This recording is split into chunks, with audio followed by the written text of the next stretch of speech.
Assalamualaikum, saya Nur Sarah Izzati binti Ja'afaruddin, bernombor kad matrik HB240033. Saya daripada kumpulan 2 dan memegang jawatan sebagai Exco Protokol bagi program Bijak Dapur, Bijak Niaga, pemerkasaan ibu tunggal melalui DVET. Program yang kami lakukan adalah menyasarkan kepada ibu tunggal bertempat di sekitar Parit Raja, dan kami juga menyediakan 3 jenis bentuk aktiviti, iaitu yang pertama adalah latihan masakan, yang kedua adalah fotografi produk, dan yang ketiga adalah kaedah yang perlu dilakukan oleh ibu tunggal untuk memasarkan produk mereka melalui aplikasi TikTok. Sebagai salah seorang executive protokol, saya bertanggungjawab untuk menyediakan skrip ucapan VIP, menyusun tentatif program, dan dalam masa yang sama saya juga telah belajar untuk mengenal pasti cara susunan kedudukan VIP dalam program, dan saya juga menjadi runner serta usher semasa berlangsungnya program tersebut. Saya belajar banyak cara untuk menguruskan program secara profesional, terutamanya dari segi ketepatan masa, susunan VIP, di mana tempat lokasi ataupun tempat berlangsungnya program tersebut.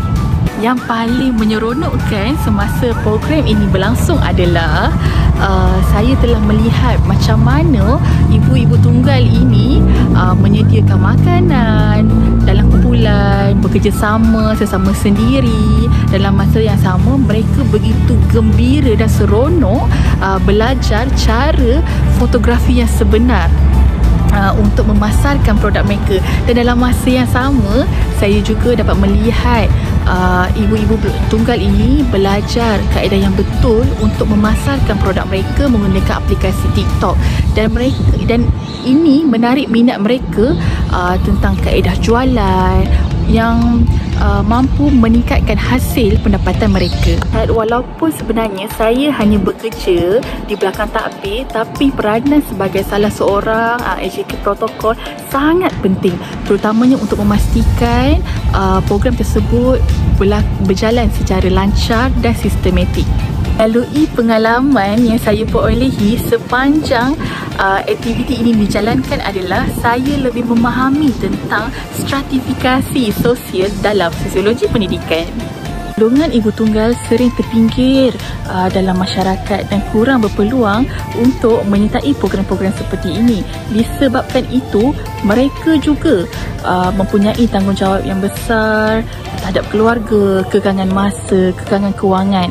Jadi dengan adanya program seperti ini, mereka dapat meningkatkan mobiliti sosial, iaitu dengan menjana pendapatan dengan lebih lumayan melalui aktiviti-aktiviti yang telah kami laksanakan. Dan dalam masa yang sama, mereka boleh mencukil bakat dalam bidang fotografi serta membuat jualan melalui aplikasi TikTok untuk mendapat keuntungan yang lebih lumayan.